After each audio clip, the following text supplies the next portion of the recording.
All right, for Thank those that don't know who I am, my name is Matt Burden. I'm an agent. I'm a rainmaker. Rainmaker in the sense of it's a brand new team that I'm starting, so it's not anything big or special yet. KWU approved trainer. I'm part of my state Maryland Real Estate Education Association. Um, the only reason I'm not part of the National Real Estate Association anymore is just because I didn't pay my dues this go around. I'll get it caught up and do it again. RPR trainer, AI trainer, coach. I've been a market center tech trainer. I'm still a labs advisor. Those are the people that get to play and give feedback on everything that's developed inside of Command. That's important for you guys because tonight is Thursday, and just like every Thursday, what do we focus on? It's okay. I'll say it. Command. We're focused on the technology, right? So, out of the people that are here right now, we just got a few people here. I'm waiting to see the numbers go up here. I expect people to start jumping in here shortly. Um, who is new tonight? Haven't been here before. I know. I got it. See, this is why I like the cameras on. See, I can see the smile because you already asked that question. I already answered that question. The reason why I bring that up is because there are a few people. Brian, welcome back. Monica, welcome back. Um, there's the party person right there. Even though her computer is here and her camera's over here, and all we get is the side profile, the mugshot. It's okay. It's all right. We'll take it because you still see the smile either way you got it. So we'll take it. I'm a very engaging. So again, cameras on. The more you engage with me, the better everything is going to go. I promise you. The more you're going to learn. I want your questions. I want your thoughts. I want your engagement. If you don't know, you don't know. If you know or you think you know, share, question. I want it all. And again, for the ones that are new, I am the only trainer you're going to have through this entire thing that brings sound effects. So when I'm asking questions and we're engaging, you may end up hearing things from time to time. We don't know what they're going to be. I promise you, you're going to enjoy them though. So with that said, who is familiar, comfortable with Command or any of our KW technology? I'll say, because we have Command, which is our desktop version. We have our Command mobile, and then we have our consumer app. And then, of course, we've got everything inside of Command. So who feels comfortable and knowledgeable and willing to explore and play with the KW technologies? Brian's got his hand up. He's like, I'm all in. Or is that a question, or are you just saying me? All I right. actually, I actually don't even use Command for the CRM portion, but I'm familiar with it. Okay. So I what are you using right now for CRM? follow up, boss. Follow up. Okay. So here's the thing for everybody. I don't care what you use for CRM. Okay. Yes, I will promote Command because I do think there's good things inside of it. And I do think good things are going on with it. One of the biggest things, probably our biggest thing, is Canva. So the we branding company that we partnered with when we launched Command to be able to have designs for you able to build social media and all that stuff like that. We're going to be integrating into Command. It's supposed to be coming now, third quarter-ish. I probably expect it fourth quarter. If we get it, I would suspect, and I have not heard officially, August is Mega Agent Camp. That's when everybody goes to. I think it's in Austin. That's when all the agents and team leaders stuff go for the conference. And typically we do the launches around the big events. So I'm hoping Canva's going to be part of that. So by August, we're going to see Canva come into get integrated into Command. So that's going to be a huge thing in my opinion, because we branding has been just very clunky and challenging. Although it's something, if you didn't have anything, you didn't do anything. So CRM is your customer relations management system. That's all it is. It's a place where your database lives. It's where you're going to store all the people, and you're going to use it to remain in contact. We're going to go over a lot of that tonight. So who is, based on that question, what is a CRM? who's familiar with the CRM? Like, how new are we to the CRM sales business aspect?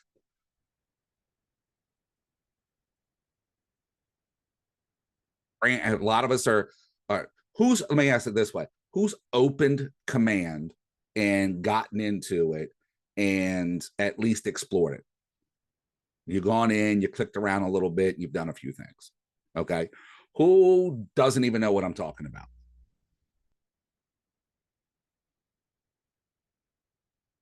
Monica, it's true. People just don't have no, it's like, I don't know. I don't know what I don't know. And it's okay. That's what we're here for. So, got your listing in. Okay, awesome. So we're gonna go basic tonight inside of command. I'll do a couple little bonus things here and there. I'll talk about a few things. Yet your first priority is just getting into the system. What I coach to when it comes to any technology, and again, it could be AI, it could be command, it could be any platform you're using, and there's plenty of them out there. You need to be in it every day. We talked about this. I touched on it a little bit on Monday when we were talking about getting to know your market and connecting with your market and what's going on. Learn your MLS and everything it can do, because there's a lot of stuff that goes on there. Matter of fact, for those that don't know, you folks up in, let's see, California, if you are in, what's one of California, is it CRMLS is California's, right? So CRMLS, um, Washington, there's one in Washington, beaches in Florida, and I think there's one more besides mine, Bright MLS. I think there's 4 or 5 now. There is a they call it a partnership. It's a share thing. So if you go into your MLS and go into one of the other menus, not just searching for properties, you're going to find a link that will allow you to access other CRMs throughout the country. So I can get into CRMLS. I can get into, I think it's Washington or Oregon. I forget off the top of my head. I can get into the beaches in Florida, so down Miami way and things like that. So I can actually get in there and search as if I'm part of that MLS. And there are more and more of the MLSs that are starting to do that. So that's huge if you have people that are relocating and moving. We'll touch a little bit on that tonight, because I'm going to go through all of the applets in command, and I'm going to show you the referrals applet, which is super, super important for everybody. I think it's even more important for the dual career folks. And I'll touch on that of why when we get into that. So not only learning your MLS, but learning your tech tools overall are so important so that you can use them and leverage them. Like we talked about on Monday, you got that 80-20, right? 20% of my efforts, 80% of my results. If I know what my technology systems do and I know how to use them completely, I'm going to be able to leverage something. So it may not be they're going to do it for me, yet I can get it done faster because I know how to use it. So, all right, before we jump into command, any questions of anything in the past 2 days, either from me on Tuesday, or you guys had Daniel last night, I think, right? Is that who was teaching you guys last night? Was Daniel? I don't remember who taught last night. Questions, comments about anything that's going on thus far inside of Ignite, or just any general questions before we jump into the tech?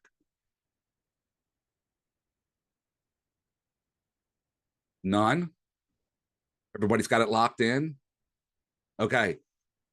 I'll find out, because nobody's got any questions for me. So now I'm going to have to ask the question, who did their homework? And it was like, homework? I got out of school a long time ago. Yes, homework. Who's got their tally marks? Who counted their negative thinking? Oh, Michelle's like, oh, there's the first negative thinking. My negative thinking is I just didn't do it.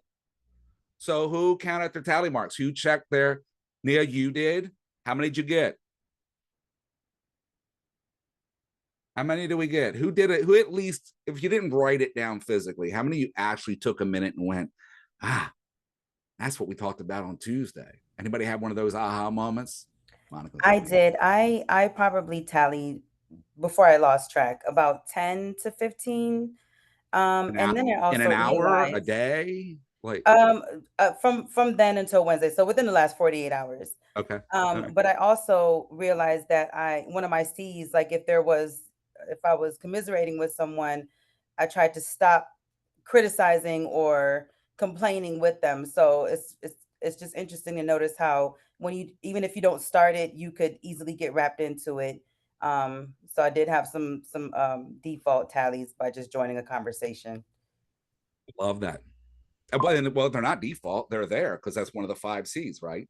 So Yeah. just quick recap for those don't know, there's a video I played on Tuesday, and we talked about what's better for you, more positive thinking or less negative thinking, and the studies show it's less negative thinking. And I challenged everybody on Tuesday, between Tuesday and tonight, to track how many times a day did you have a negative thought. So keep that in the back of your minds as you move forward. A lot's got to do with what you guys are getting into inside of this class as well. As you're going to hear things, and most of you are going to get really, really excited. Like everyone's going to get excited, but some of you are going to get super excited, right? You're like, this is great. I loved what I learned today. Then you're going to wake up tomorrow. You're going to go to your job that you have if you're a dual career, or you're just going to wake up tomorrow going, you know what? I don't feel it today. And all that excitement's going to go away. That's that negative thing that we have to put the brakes on right there. I coach to agents all the time, and it's probably one of the biggest conversations I have. It's okay to have that negative thought. If something goes wrong, it's okay to have that go wrong. Okay. Live in that space for this long, not this long. That's the challenge. So don't try and stop all your negative thinking right away. Start with living in it for a shorter period of time. So I like, Neil, what you said about I was commiserating, and then I went, let me pump the brakes and switch this and make something positive out of this, because we don't need to keep talking about what's wrong. We all know it is. And then there's that saying, if you're just going to, what is it? If all you're going to do is complain about things and not have a solution for things, you're part of the problem rather than the solution. I forget how that saying goes. There's several different versions of it. So, wait, Michelle, today's your birthday? Is that what I'm hearing? So where's the cake and the ice cream? And why didn't we all get any? I'm like, but wait, watch this. I have not used this yet. I added this and I have not used it yet. Now I've had a reason to use it. That's pretty cool. Okay. Happy birthday. All right, let's get into what we're going to work on tonight. So everyone knows how to access command, correct? Yes. Agent.kw.com is where we're going to go. That don't know, agent.kw.com. And when we get into agent.kw.com, you're going to log in. I'm going to give you guys this little tidbit as well, because there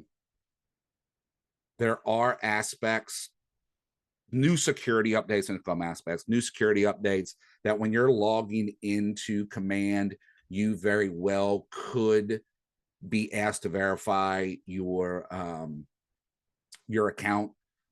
Whatever you do, please get with your MCA or somebody in leadership and be sure that your recovery email is an email you actually access. Because what happens is, matter of fact, I can show you guys this real quick. We got a lot of different platforms in KW. If you go to mykw.kw.com, you can kind of finagle some of the aspects that leadership has access to that you don't inside of the command platform by going to this platform. So if you go to mykw.kw.com, everything you do in KW, you're logging in with the same credentials, just so everybody is aware, okay? When you get in here, right here in this left-hand corner, you're going to see where it says profile. If you go into your profile, this is all of your stuff. Down here on the bottom is where you're going to see your password recovery email. So if you ever sign into command and it asks you to verify for security reasons, and this is going to happen from time to time. They haven't told us like it's going to happen every month, every 6 months, or anything like that. It will definitely happen when you go to another browser or another IP. So if you go to the coffee shop and you get on their Wi-Fi, then there's a good chance it's going to want to confirm it's you and it's not somebody trying to access the system from someplace else, which means it's going to send you a passcode. So you need to go to your recovery email. So if you don't know what your recovery email is, go to mykw.kw.com, go into your profile, and down here on the bottom, you're going to see where it says password recovery email. That's where everything is going to go. If that's an email that you don't have access to or you're not using anymore, get with somebody in leadership, most likely your MCA or your AMCA, your assistant MCA, and they'll access the system and they'll update that for you. All right. Super important with the new security features. Okay. I'm going to give you guys the crash course on what is here for you to use and give you a bit of an overview on everything. And this will probably take a good hour or so. So you guys know the rules. If you have questions, you can drop it in the chat. Otherwise, feel free to come off mute, ask questions. If I'm going too fast, if I'm going too slow, whatever it might be, let me know. We can do what we need to do to accommodate you guys. So when you first sign into Command, you're going to come to the dashboard, the home screen, whatever you want to call it. And this is what it looks like. Now, yours is probably going to look a little different than mine. There's a couple of reasons why you're going to see differences. One, these blocks or the view on your dashboard, you can change it. You can customize it. So there's going to be things you can see and can't see based on what you want, and you can reorder them on the screen. So in order to do that, you're going to go up here into the right-hand corner, and you're going to see where it says Customize. When I click on Customize, you're going to see my widgets, my little blocks right here that I can then grab and slide around. On the left-hand side, you're going to see checkboxes. If it's checked, guess what? That means it's going to appear on my dashboard. If there is no checkbox, then it's not going to appear on my dashboard. So figure out what you want to see and how you want to see it and hit apply. Once you hit apply, your screen or your home screen, your dashboard is going to look that way. So let's talk about the dashboard real quick, or the sign-in screen, however you want to put it in there. We're going to start in the upper left-hand corner. We're going to work our way across the top, and then we're going to work our way down the left-hand side, and then I'll talk about each individual screen in each applet.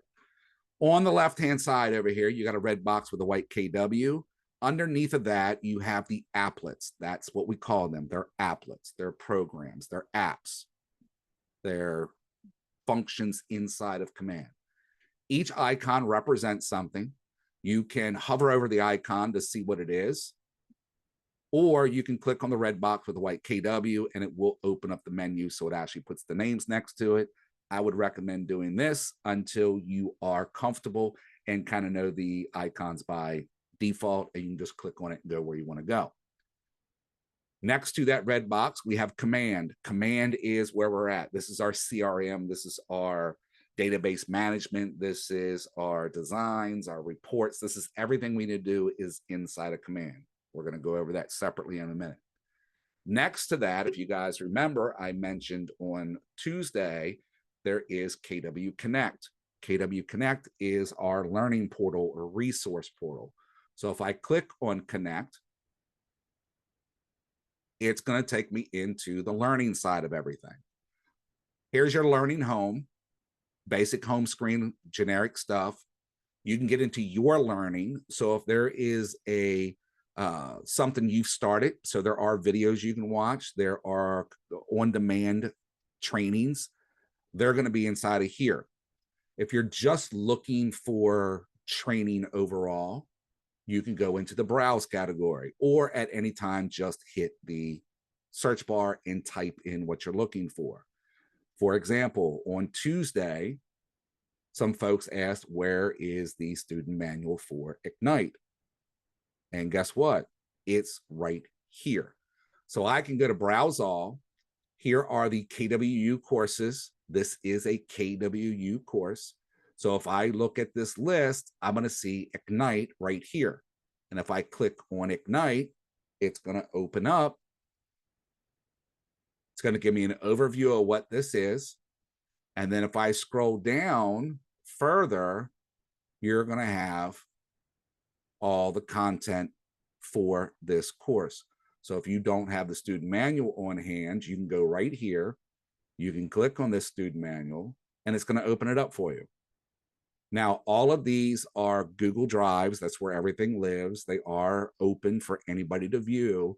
Just know you can't do anything with it because it's that. So I would recommend that when it opens up, by the way, let me take one step back real quick because this is kind of important. When you're going to use command, please only use Google Chrome. Okay. Everything that's been done inside of command is built to function within Google Chrome. If you go to Edge, which is Microsoft, you're going to run into issues. If you're going to use what's Apple's Safari, you're going to run into issues. You're going to be reaching out to somebody. You're going to reach out to support your Market Center Tech Trainer. This isn't working. And the first thing we're going to ask you is, are you in Chrome? So if you're an Apple person, download it to your Macs and use it. Secondary, if you're going to use the desktop, which is what I'm in right now, use a desktop. Use a desktop or a laptop. That's what this version is for. If you're going to use a tablet or your phone, you're going to use the app. And I'll show you the app. We're going to go into that as well. But use the app on tablets and phones. Use the desktop version or for the web browser on your desktops or your laptops. All right. So that's that. I'm going to back out of this right now. And again, I can also just at any time inside of Connect, I can go into the search bar and I can just type in, again, Ignite. It's going to pop up all kinds of resources. This is the main one provided by KWU. And if I click on that, it's going to take me back right where I was. So the slide decks are in here. The user manual is in here. Everything about this course is in here for you to be able to go back and review or whenever you want or anything you want to do with it. All right. I mentioned playbooks also. So I want to touch on that real quick. If I go in here and type in playbooks and hits enter, we have a lot of resources that we've developed over the past 2 years. This is coming from agents and from leaders inside of KW, directly from people like Jason Abrams and other KWRI leaders, top agents, top team leaders, and various people throughout the ecosystem that put together what we call one pagers for you to do things. So if I go into playbooks, I'm going to have access to all of the playbooks. So we do have an AI playbook. This hasn't been updated since 23, so it might be a little outdated, yet it will be a good start for you. Contacts was updated last year. Database assessment was updated last year. You guys won't worry about that. Online leads, newsletters. I super encourage you guys to get in newsletters. KW Codebook, this was updated this year. This is basically what inside of command is going to support you. So if you get into the code book, it's going to go, well, if you want to do this, you're going to use these things inside of command in order to do what you want to do. There's a social media playbook. If you want to run seminars, there's seminars. So each one of these is a simple book. Matter of fact, I'll break open the code book for you. They're just a PDF. You can download these. You can save them to your drive. You can print them out, whatever you want to do. And it basically is a one-stop shop for command and what you're going to do with it. So all agents, if you're an agent and an admin, everything you need is inside these playbooks. So I would definitely encourage you to check those out. They're going to give you a lot of benefit. All right, questions, comments, thoughts. Michelle's out there. It's printing. We're printing.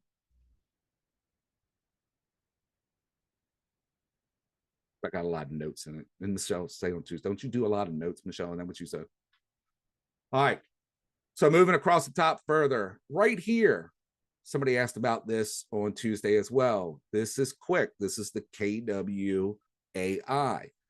So if you have questions about command or KW in general, you can get into our AI by going and clicking on this, or you can do it on the bottom of the screen. It's not going to show it on the dashboard, but in other applets, you'll see there's the little stars in the bottom corner you can click on. So if I click on the KWIQ, it's going to give me some prompts of what I want, or I can ask my own question. What numbers should I track in my business? These are just suggestions. You can go and ask it about Ignite if you want to, and say, hey, I need to know what I'm doing inside of Ignite or anything. So you can do that inside of our AI. Next to Quick is the Carnival tent. This is the KW Marketplace. The Marketplace is a third-party integration platform. So these are other platforms that are integrated or have the ability to integrate with Command. For example, Brian, I'm going to use you real quick, because if you haven't done this, you might want to. So I can go in here, because you said you use Follow Up Boss. You can use API Nation and sync Follow Up Boss with Command. So I would, you already do that? Okay. I would suggest you guys look into API Nation for various things. Understand there is a cost when you do that. What API Nation is, it's a third party that allows you to sync various things. So for Brian, he can do this, do all of his database management and Follow-Up Boss, and it will sync with Command, because no matter what, you need to use opportunities to run your transaction for compliance and to get paid. So we'll touch on that a little bit too. But this is where you're going to go, and you're going to integrate other things with Command if you have that. Most of you, if not almost all of you, are not going to do anything inside of that right away. This is future growth. Just know that it's there for you. Right next to that is your notification bell. Obviously, if there's something going on, I did a contact export today to send over to a somebody I've partnered with to help manage my database and create better relations. So anything you do, if you get a notification about a task, notification from a client, which I'll show you what that looks like, it's all going to come into this notification bell. Over on the far right, I'll get into this in a second. Over on the far right, the questions, exactly what it is. It's your help. If you need guided tours, you can turn guided tours on. That means there's going to be a pop-up that's going to come up on the screen, and it's going to walk you through and tell you a little bit about whatever applet you are in. You can also contact support. You can either do a live chat, you can just leave them a message. This is for you to get either immediate support to solve an issue you're having, or to open a trouble ticket if it can't get done. And then they'll end up taking care of it. Note on that, if you ever are having an issue inside a Command and something's not functioning correctly, before you go to support, please go to your Market Center tech trainer or somebody in leadership. It could be a known situation. Also, we have this great little platform called status.kw.com, if I remember the website correctly. So if you want to, if something's not working inside a Command, you can go in here and find out what's going on. And if it is down, it's going to tell you. So like right here, you can see this red in this bar right here. There was a major outage June 24th on the Command MC side. So if something's not working, check status.kw.com. All right, under your profile or under your name up here in the corner, this is where all your settings are. So this is your main profile. This, again, is just another link, take you to Marketplace, no different than the Carnival tent up here. And then there's settings. Inside of your settings, this is probably one of the most important things you're going to want to do right off jump and take care of this. When you first open it up, it's going to go into your integrations. If you have a Facebook business account, you're going to connect it here. Instagram, we don't need a business account. You're just going to connect your Instagram. Same thing with Twitter. If you are using a Gmail, all KW emails are Gmails. So if you're using your KW, you can do this. If you're using another Gmail, you can do this. You're going to want to connect your calendar and your Gmail to Command. That way you can set appointments. You can actually add things to your calendar through Command. And how many of you have ever gone into your email searching for an email? Like, man, I know I sent Andrew an email and you can't find it. Okay.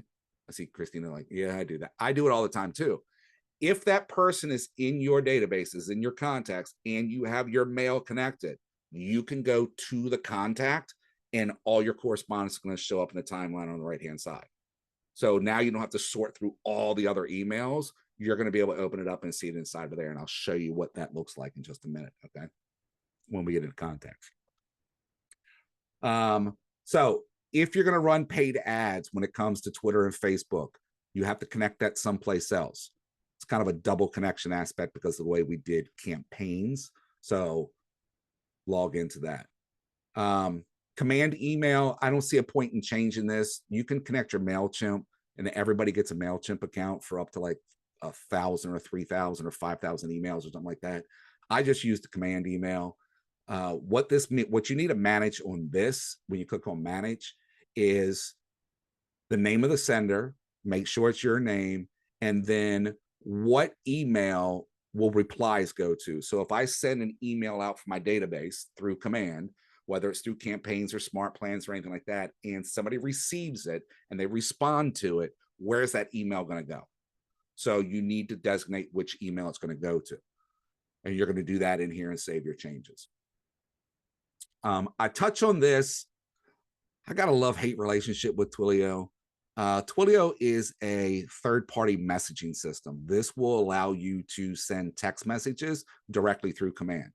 Oh, and by the way, you can do this through command desktop or command mobile when you're doing these things, whether it's the emails or the text messaging. Here's the deal with Twilio, though. First off, it's another application. It's another thing you have to pay for. It's for the older people, it's credits. So you get like 300 credits a month for, it used to be like $3. So it's super cheap to do it. The challenge is, in order to be TCPA compliant, and for those that don't know what that is, that's the Telephone Consumer Protection Act, the do not call. I know way too much about it and have a course on it. In order to be compliant to that, when messages come out from Twilio, there also needs to be included in those messages of an opt-out, that if they no longer want to receive those messages. It is not your phone number. It's a completely separate phone number. Where Twilio works good, I would say, is for lead capture and smart plans if you're immediately responding. So if I'm running a Facebook ad or something like that, you can use Twilio because these people don't have your phone number. If you're going to be touching your database, people you already know, right, your sphere of influence, they're going to be getting a message from an unknown number, and they may or not, they think it's spam possibly because it's going to say certain things. So it's a challenging tool to use because of people's perception in today's day of, you know, all of the scamming stuff that goes on. So use it with caution. It is fairly inexpensive, and it can be used, and it can be used well to get results. All right, any questions so far?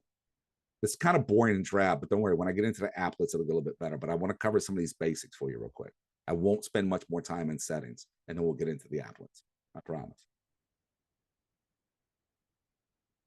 Okay. Underneath of the settings aspect, you got general settings. So you can control notifications. So one of the challenges we had building the system is what is too much notification versus not enough notifications. So you can go in and adjust notifications. So for example, command emails. That means if somebody's going to respond to one of my emails, I can choose whether I want to get a desktop notification, a mobile app notification, or a push notification to my phone. And I can control all of those. And you can do that with multiple features inside of there. In the command settings, this is going to control the applets inside of this settings. So under the applications, again, this is where you first sign in at. This is your integrations. Inside of contacts, contact archives and a database wipe. I'll talk more about that in a minute, but if you archive somebody and you're like, oh, I didn't want to archive them, you can come here and get them. You're always going to archive. You can't delete them from the system until you come into the archive, and then you delete them from archives. The database wipe has like 5 times it asks you, are you sure you want to wipe your database? Because believe it or not, people have accidentally wiped their database completely clean. How and why, I have no idea. Yet there's extra protection to prevent you from doing it by mistake. Like, you have to say so many things to make sure that it happens. So don't worry about doing that. Contact tags, we're going to talk about that a lot. Contact tags are how you organize your database. This is where you can come and build them in bulk, but you can also build them in the contacts applet. If you're on a team, you won't directly have access to lead management for certain leads, but as an individual agent, you can control your lead management when things come in through landing pages and stuff like that. You can create the rules that if it comes in, this happens versus that happens. Lead sources, this is just another tagging system. So we're going to tag our database as far as where the leads come from and how you know them. And I'll talk more about that in context. Database cleanup, this is where you're going to go check for duplicates. So if you do a bulk import, the bulk import should prevent duplicates from coming in. On occasions, it's going to happen, but you can check for duplicates, then you can merge them or not merge them and take action on them based on that. When the email is being sent out from command, does it show that it is from our KW email or does it show another email? So when it comes out from command, it's going to have a command email. If I have one in my data, I don't know if I have one in my email right now to show you. It's still going to show up as you, but the email is going to look kind of like, it's going to look a little funky. But that's normal for CRMs. All of them do that. If you go look at anything you got, it's going to have like a do not reply and all that stuff like that. So that's a normal thing people deal with. So I wouldn't worry about it. It's a good question though. How would I change my signature block because there is a typo? Signature block in what?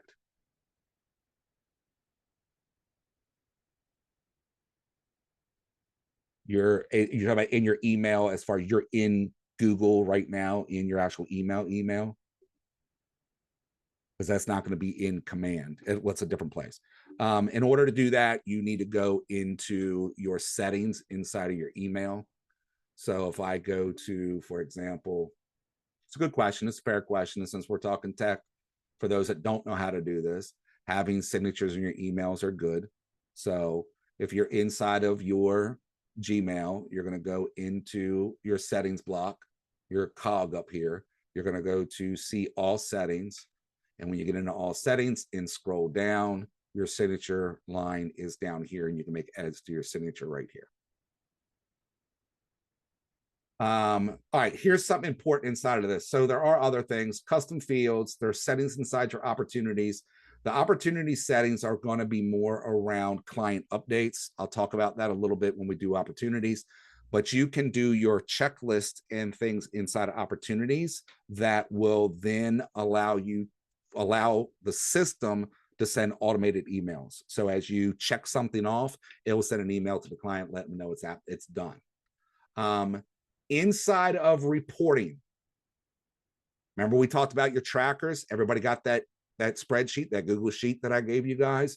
And I told you on Tuesday, you're going to have the option to do the Google Sheet or do it electronically. Here's where the electronic comes in.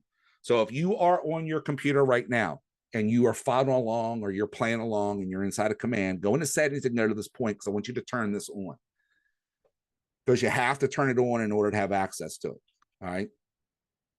So here's what we got. You're going to go into, again, you're going to go into command settings. You're going to go down to where it says reporting. And inside of reporting, you're going to go to the activity tracker. When you get to the activity tracker, up here in the right-hand corner, there's a toggle switch. This is going to turn it on or turn it off. Okay. Then you're going to do your settings in here. What this does is that it will send you an email reminding you to record your activities, and you get to choose when those emails come. So your reminder settings start right here. So you're going to get a daily email to remind you about your activities, to record your activities. So you can set this up that you're going to send a daily email at 7 o'clock in the morning, 9 o'clock in the morning, 8 o'clock at night, whatever works for you. What time of day should you have your activities submitted by? I want my activities submitted every day by 8 p.m., let's say. All right. You can also tell it to send you reminders. So if this goes out at 9 a.m. To remind me to record my activities, then I will also can say, okay, send me, I think it's up to 7. Let me check because I think it's up to 7. 5. It's up to 5 reminders. Here, I'm going to tell you, unless you really need the reminders, they go out every 30 minutes. So once the first email goes out, you'll get another one every 30 minutes in order to get the reminders. So work days are here. So what days of the week you work? We're real estate agents. We work 24 hours a day, right? No, you're not going to do that to yourself. Don't do it. Set boundaries. Days off. Let's say you have a vacation coming up. You could have this set every day of the week if you want to. Vacation days, holidays, days you're actually not going to work. You can set those in here. It's like setting your calendar as a holiday. This way, it just stops the reminders. It doesn't do anything, just stops the reminders that day because it's your day off, right? So, Erica, go into your settings. And inside of settings, you're going to go into command settings on the left-hand side. And from there, you're going to go to reporting. And then under reporting is the activity tracker. Okay. Once you get it all set up, you're going to save your changes. And now your activity tracker is going to be available for you. I'll show you what it looks like when we get to that. Well, I'll go back to the dashboard in a second. That's about it in here. The rest of it, you don't need to worry about. That's the bulk of the stuff inside of settings. All right. Questions and settings. Because I'm going to give you guys some other tools here in a second too. Where are my Katy, Texas people at? No, we had some Texas folks. All right, who knows who Marty Miller is? You guys ever hear that name before? One or two of you, maybe. I don't know. He's semi-famous in some ways. I mean, I heard stories. Marty's a good guy.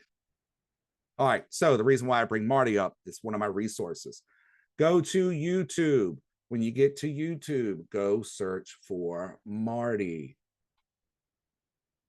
Marty does the 66-day challenge. So when you find Marty, subscribe to Marty. And inside of Marty's YouTube channel, day 17, there you go. Here is the latest one, 9.0. If you go into playlist, here is the 9.0 playlist. And if I hit view full playlist, here's all the videos Marty's done. This is the most recent thing.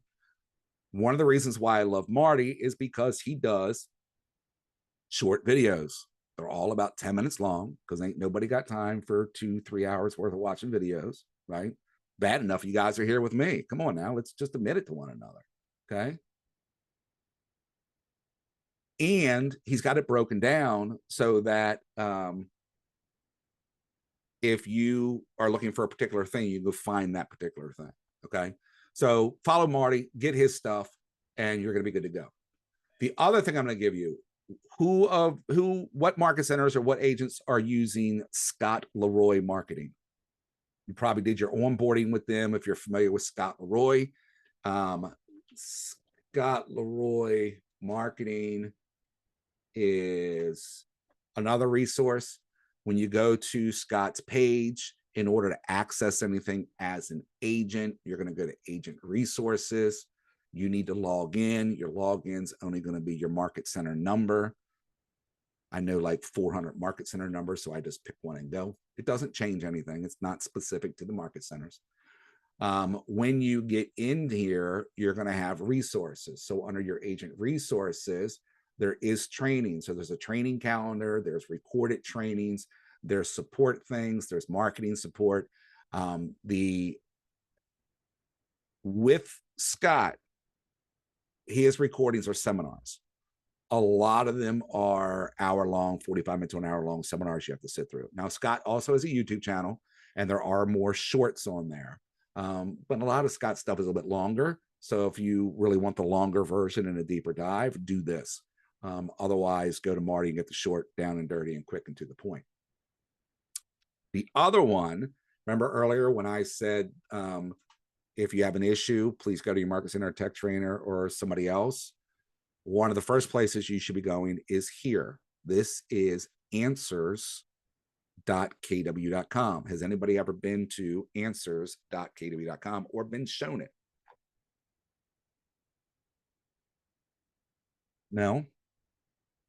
All right, it's one of your better resources. Another one's quick, down and dirty, but it's easy to use. So if you're working inside a command, click right here on command. Each help article is broken down by applet. So if you're inside of contacts trying to figure something out, or opportunities, you can go and do it that way. Or go to the search bar, type in, I'm going to put in export contacts, because apparently it's a recent search I've had. So if I do that, I'm going to get all these different results. So here's export contacts in command. If I click on that, it takes me to the help article. There are going to be images for you to see. And in some cases, there will be short little GIF files. You'll see somebody moving around and clicking on various things. So this is another resource for you to go and get the help to learn something if you're struggling with something. No, you know what? That's a really good question. No, there's not a quick link inside of here for answers. Actually, I take that back. It might be in the help. No, it's not in the help. Thought it was. All right. No, there's no shortcut from command to get to it. Just remember answers. By the way, you guys know how to save things to your bookmarks. You just go up here, whatever site you're on. So if you're on answers, just click the little star at the end of the URL bar, and it will save it as a bookmark, and it'll always live there in your bookmarks for you. It's easy to get to. But this is one of your better resources, or your fastest one to get to and start researching stuff. Then you can get into Marty. Then you can go into Scott Leroy if needed be. I would probably go into answers. If I can't find it in answers, I'm going to go to YouTube and check Marty's channel. If I can't get it from Marty, I'm going to go to the Market Center Tech Trainer or another leader, or possibly your mentor or coach, whoever you've got helping you out in the business. All right, question on resources. So everybody take notes of those. You got those down?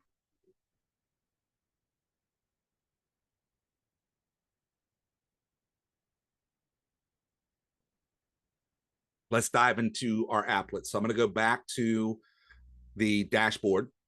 And on the dashboard, the reason I'm here is give you just a quick overview. I don't know how many market centers are using the events calendar, but this is an events calendar that the market center, you guys don't have access to do anything with it. This is for the market centers to load in events that are going on and their quick links.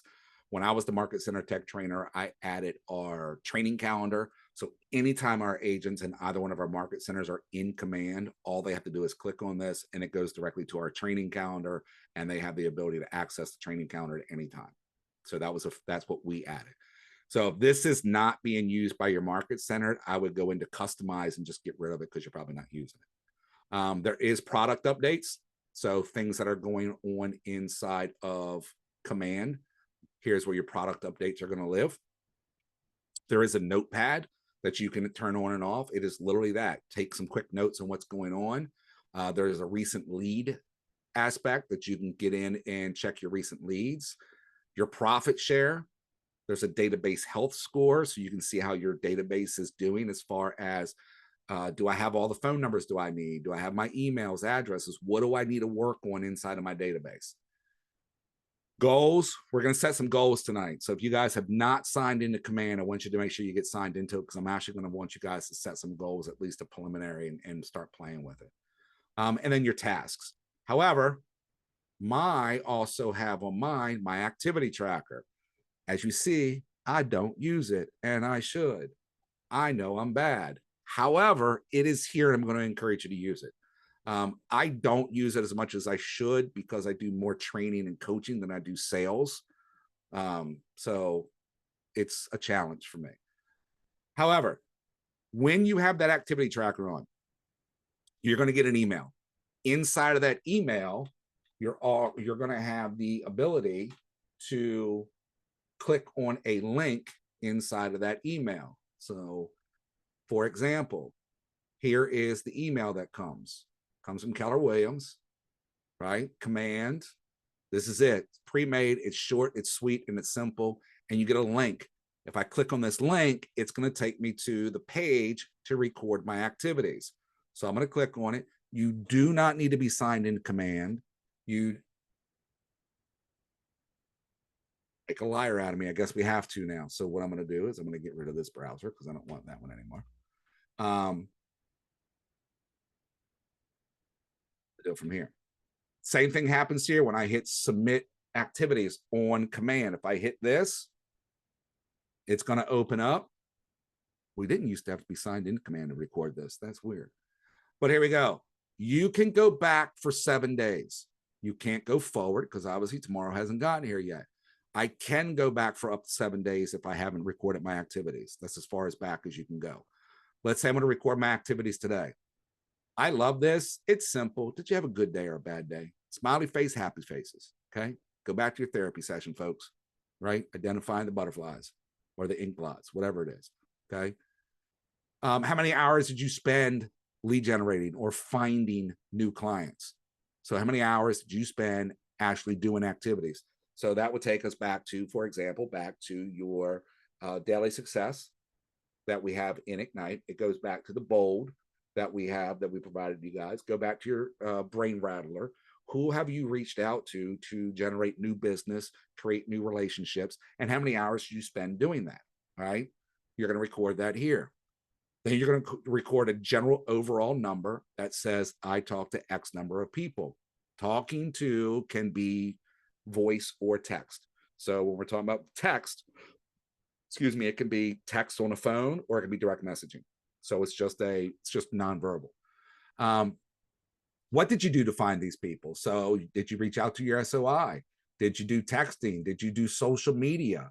Did you go door knocking? Whatever activity you did, you can record that here. So for those that have already looked at the tracker, the Google tracker, it looks familiar, doesn't it? It's just done digitally for you. Then it gets into, is everybody you spoke to in your database?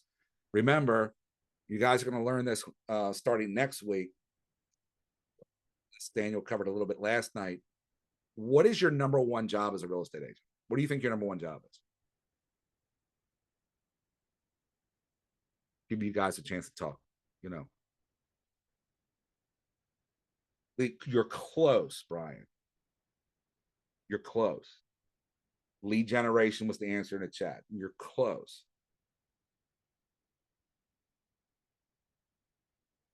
In our database, okay. This is your job before you can work your database. One more powerful guess. Talking to people. All right. All of those are technically accurate, yet your number one job is lead capture. Now, yes, Brian, that's why you say you're close. Yeah, I got to lead generate. What's the point in talking to people if I don't capture information? If I'm not getting a phone number, I'm not getting an email, I'm not getting a name. If I don't have something to put in my database, what was the point in having the conversation? Who's read the MREA, Millionaire Real Estate Agent book? Okay. If you haven't, I'm going to recommend go read it. It is a hard read if you're not a reader. Get the audio version. It's actually better to do it that way. At least I find it's better that way. I think it's more in I don't know if it's actually written in the book or if it's one of the little ab libs in the audio part. There's a part in there, and I can't find it. I keep going back and looking for it. That Gary tells a story about somebody that asked him, how's the real estate market? So let me ask you guys, if somebody came up to you and asked you, how's the real estate market? What would your response be? How would you respond to that?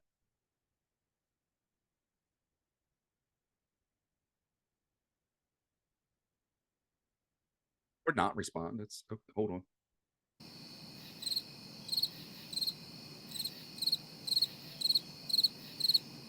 That plays for like a minute and a half or something like that, but I'll stop it early for you guys. How would you respond to that if somebody asked you? Slowing down. Okay. You know what Gary's response is? Why do you ask? Why do you ask? If they're not interested in buying or selling or investing in real estate, why should I have the conversation? Got to use her time wisely. There's nothing wrong with them asking. It's just, why are you asking? Oh, I was just curious. Well, if you're just curious, I don't have time to talk to you about it. Now, that's kind of a short, cold way to say it. Yet the premise is, if you're not looking to do something, then why am I going to have the conversation? Because my job is to capture people that want to do business. Yes, that could be a person down the road, so you can engage that conversation. Just use your time wisely. Don't spend a lot of time talking about it if they're not interested in doing anything. Again, back to this, just like the spreadsheet that I gave you. How many appointments did you set? How many appointments did you go on? How many agreements did you get signed? How many contracts did you write? How many closings did you have? And then you're going to hit submit. When you hit submit on this, I'm going to jump down over here. So I'm going to open this up so you guys can see it. This icon right here is for reports.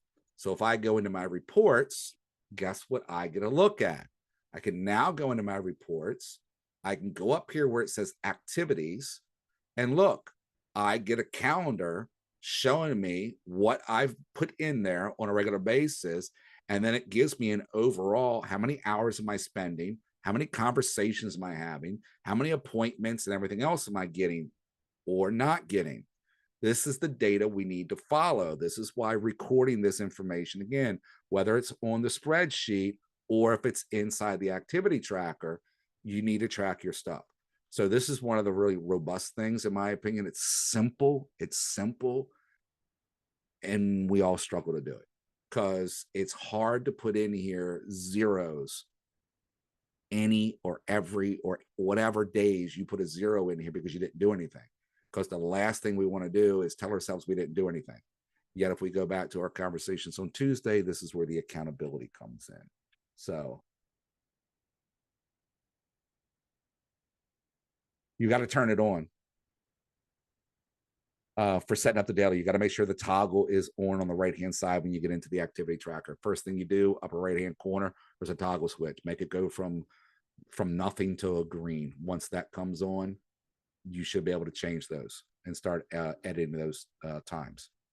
If not, then you might have something else going on. We can do it later offline or get with your tech trainer or coach or somebody to help you out with that. On your dashboard, good call. I'm going to go back to that real quick. Remember what I said about customizing? Thank you for bringing that back up, Erica, because you're not going to see it on your dashboard unless you go back into your dashboard and you hit customize, and then you have to go over there and you have to turn it on. It will not be on for any of you because you don't have the activity tracker on in settings. So go turn it on in settings, come back to the dashboard, open up the customize in the upper right-hand corner, click the little button next to activity tracking so you get the check mark, decide where you want it to live on the dashboard. I'm going to move it back up to second place here and hit apply. And now your activity tracker will appear on your dashboard. Is that what you meant, Erica? Yes, I still don't see. So I'm in customize. I see customize home, and I see sponsored events, most active at contacts, blah blah blah, and I don't see activity. Scroll down. The screen scrolls. Should be on the left-hand side. You're looking for to select your widget. I see select widgets, activity tracking. I don't see activity tracking on my. I just don't see it. It should be there. I see profit share, recent leads, notepad, database, goals, product. Well, you got to update. go into customize first. You're just looking at your screen. You got to go into the customize in upper right-hand corner.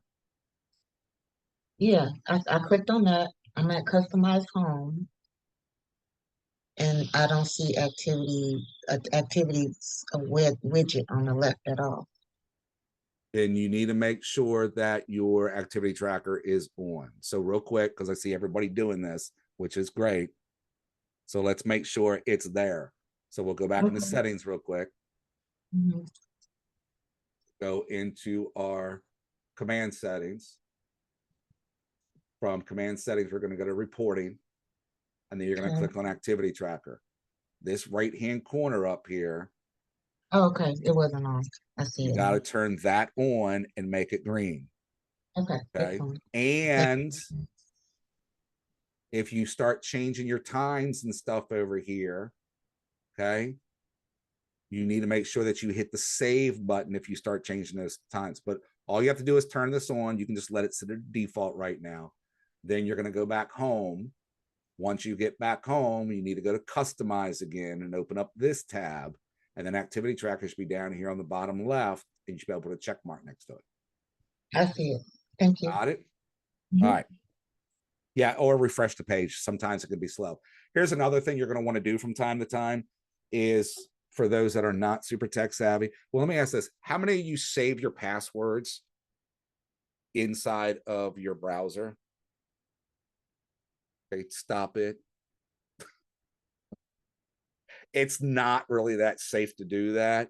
And here's one of the other reasons why also. When command runs updates, sometimes Google will hold the older versions inside of it. So in order for you to get the most recent stuff, you need to go into your Google and you need to go and you need to clear your cache. Okay. When you do that, sometimes it will erase your saved usernames, passwords if you are not careful. It shouldn't if you uncheck it, but you need to clear your cache sometimes. So if you find something not working correctly in command, one of two things. One, you need to go clear your history and your cache so that the recent updates in command will take. Or two, make sure your Google Chrome is updated. I got a lot of people running around with outdated Google Chrome, and if your Chrome's outdated, that's going to give you problems as well. So in order to find out if one of those two things is the problem, you're going to go up here to the three little dots. Okay, these are your little meatball menu right here. And when you click on that, you're going to open up a new incognito window. When you do the incognito window, it doesn't use all that saved cache. So then you're going to sign into command from here. If everything works great in incognito, you need to go and either update Chrome or clear your cache. Otherwise, if it doesn't work in incognito, then you actually have a legitimate challenge and you need to get with your tech trainer or contact support. Okay. Pronto, what is that, a password keeper? Yeah, you can use those. I don't save any passwords. I don't think I have. That's not true. I got a couple that I've saved just by accident, and I just never went and got rid of them. I have like 5 passwords, and each one of those passwords probably has 5 or 6 variations. And I think it's good muscle memory too. So if you can remember your passwords, you're doing great. The day I forget passwords is the day that, I don't know, maybe I stopped drinking or something. I don't know. But right now I can still remember everything. And it normally only takes me 2 tries to remember. So the MLS, my MLS is the worst. My MLS, does your MLS do this? My MLS wants me to change my password like every 2 months. And I can't use any of the past 5 passwords. It's insane. It's one of the most irritating ones. My bank's not even that secure. I don't think I changed the password in my bank for 5 years and they've never told me I need to. It's ridiculous. So, all right. So let's get through some of these applets here. First one down on the left, we're going to get into contacts. So do me a favor. Somebody open up contacts and tell me if your contact screen looks like my contact screen. Yes? Okay. So my business partner's got issues. I got to fix his now. Okay. So this is an update. He's still got an older version looking. I don't know why. I got to figure out why his isn't working now because I haven't spoken to anybody else. This is an update. This is a beautiful update. I love this update. It looks a lot better. It functions a lot better. So I just love the way it looks. The older version I didn't like. This is where all your contacts are going to live. Up here, you can search. Obviously, that's self-explanatory. Over here next to the search bar, you can choose how you're going to search. It's defaulted to all. So if you type somebody's name, phone number, email, whatever that is, you can change how you're searching. Then you have filters. We have 2 filter settings. Play with these. This is my recommendation. I'll show you what they are real quick. This is your standard. You can filter by your tags. You can filter by contacts, leads. You can look at your entire database. You can do it by lead source if you want to. Recently active, the date created, or anything other. You got a few things here. Or you can get into the advanced filters by going up here to the upper right-hand corner and hitting advanced. Inside of advanced, I can layer my filters a little bit differently. So here, what field am I looking? So let's go with birthday. And it's within the next week. It's within last, I think that says, can you read my own screen? Yeah. Is longer than, within less than. So it's been, or in the past, you can set a time frame. In the last 2 weeks or something is longer than 3 weeks out. The field is empty, or the field is not empty. So if you're curious to know how many people you have birthdays recorded for, I'm going to say the field is not empty. which means I have a birthday in there. And if I hit apply, it's going to show me the 16 people that I have birthdays for out of 1,300 people in my database. So I can do that. I can also go in here and say, okay, I want birthdays that are within the next, let's say 30 days. I also only want to know if they are, let's see, includes any, includes all, excludes any, excludes all, is empty, is not empty. So I'm going to say includes any, and I'm going to choose a tag of, I'll do the fire department. I don't think I have anybody from the fire department. So let's do buyer. So I'm going to choose buyer and buyers just to be on the safe side. So I got 2 tags, plus if they got a birthday coming up in the 30 days. So I'm going to hit apply. I knew it'd be empty, but I can layer my filters on that. So I can go up here, then I can reset all my filters, and then I got my entire database back. Smart views are so you can look at things. So even though I just did the birthdays, there's a smart view for that. So those filters are preset. That's all it is. Filters are preset. Figure out which it is. You can create your own too. So if you go in here and set all these filters to a certain way, because you got a certain task or activity, you can then save that search criteria as a smart view.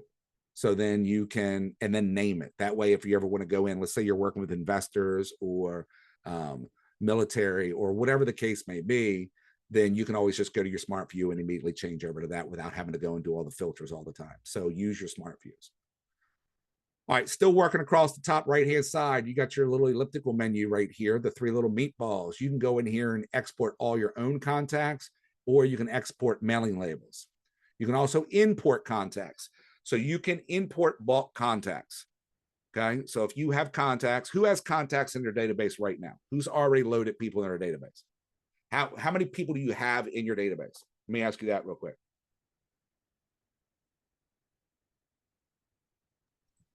Inside 834 inside of command. 447. Okay. After 25 years, I hope you got that many, Brian. Come on now. And hold on, all these are good numbers. All of these people are actually inside of your command right now. That's good. All right, Tanya, I want to hit, I'm not picking on you, I promise, but I want to ask you a question. You have 29. Can I ask why?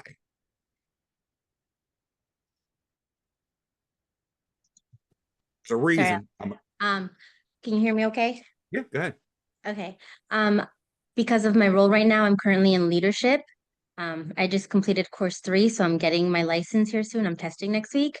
So I haven't really done much of the agent side of things, but I teach on it at my market center. So I'm at that point where I'm like, okay, if I'm doing the schooling and all the things and I'm all in, I have to work on it. So being vulnerable and shared, I only have 29. Okay, so here's the thing though. How many people do you have on your phone? 861. And every one of those should already be in your database. Yeah, that was the other night's class. I did the math with that. I was like, oh, wow. Yeah. What did you do that class in the office with you with the contacts, No. or last night on Ignite? Oh, last night on, yeah. Okay. So, all right. So he covered the 201 plus club with you guys. Yes. Like if you got 201 contacts in your database or more, how much business you can do? You talking about that math?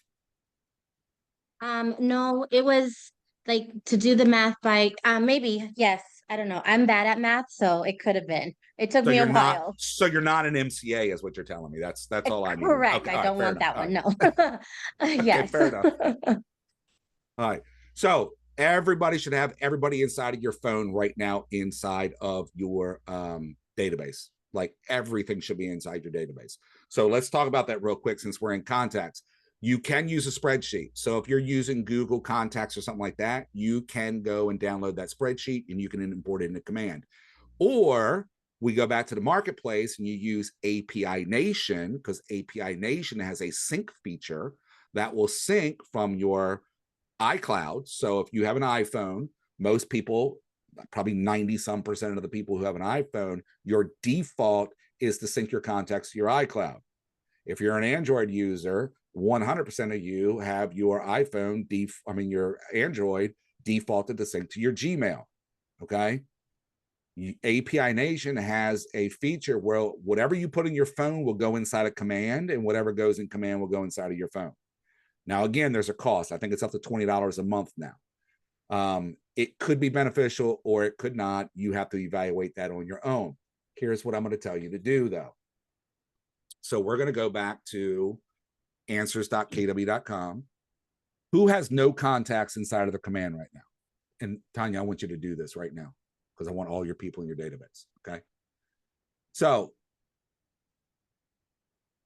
well, I guess we got to do this first. Who has downloaded the command app to your phone? Does everybody have the app on their phone? All right. If you do not have the command app on your phone, please go and download it inside of your Google Play Store.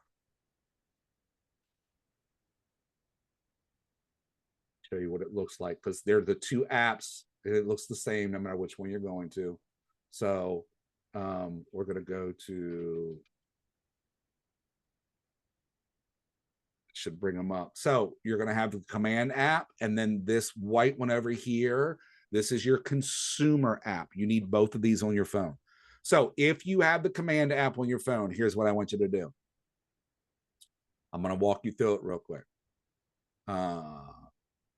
You're going to open up Command Mobile. Okay. You open up Command Mobile, it's going to look like this. On the bottom of the screen, this is where your menu is on the bottom of the screen. You're going to click on where it says Contacts.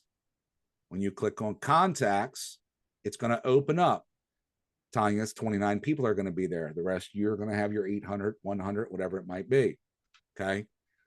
Upper right-hand corner, your elliptical menu, which is the three little meatballs. Click on the three little meatballs. You're going to get a drop-down menu, and you're going to choose Import Contacts.